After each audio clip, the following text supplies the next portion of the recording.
Hi there, my name is Van Chalamatri. I serve on staff on the student ministries team. This year, Trevor and Micah have asked me to talk about being present. One story I heard when I was in college about being present changed my whole understanding about what is important and what is not important. I want to start off by reading that to you guys. There once was a king who decided that if he knew the answer to 3 questions, he would be the finest king to ever rule the land. 1, who the most important people would be. 2, what was the most important thing to do was. And 3, when was the best time to do each thing was.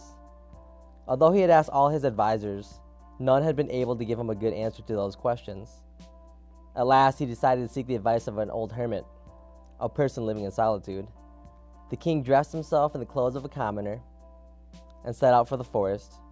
When he neared the hermit's hut, he told his men to stay here, and he walked the last section of the trail by himself. The king found the hermit digging in his garden. The old man greeted the king, but continued digging.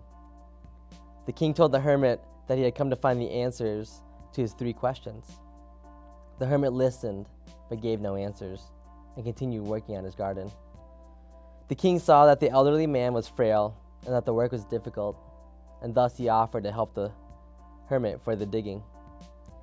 The king dug for an hour and repeated the questions to the hermit, but the hermit did not answer him.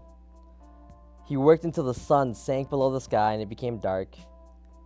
Finally, the king got discouraged, and he said, "I came to you for answers. If you have none, please tell me, and I will go home." Just then, someone came running up the path. They turned and saw a man with his hands over his stomach, pressed over a wound. The man ran up to the king, dropped to the ground at his feet. The king and the hermit knelt down and began tending to the man. The king washed and bandaged the man's wounds. The man slept and did not wake until the next morning. The king too slept on the ground, always looking and watching over the man. In the morning, the man woke up and looked at the king. "Forgive me," he said to the king. "You have nothing to forgive me for," the king answered.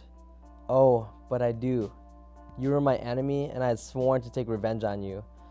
I knew that you were coming here today, and I decided to kill you on the trail. But when you did not return for many hours, I left my hideout to find you. Your guards recognized me and wounded me. I escaped them, but I would have bled to death if you had not cared for me. I meant to kill you, but now you have saved my life. If I live, I shall gladly serve you the rest of my days." The king was so happy to have been reconciled with an old enemy that he immediately forgave him. After the wounded man had left, the king asked the hermit once more if he would give him the answers to his questions. "Your questions have already been answered," the hermit replied. "But how?" the king responded, all confused. "How?" repeated the hermit.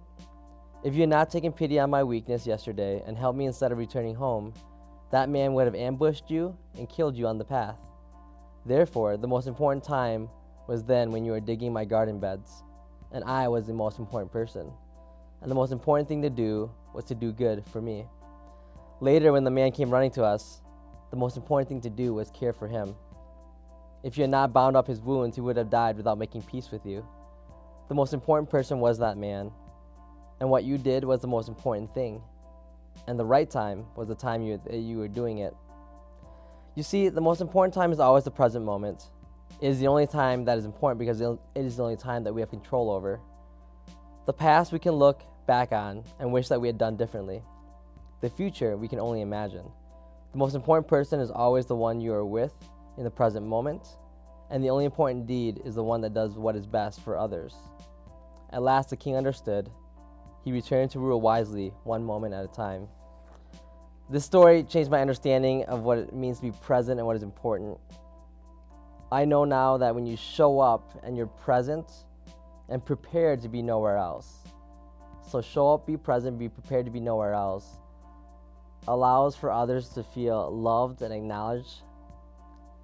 I have this calendar, but I don't have a calendar out of necessity. I have a calendar out of love. I realized that I was triple and double booking myself to events with people.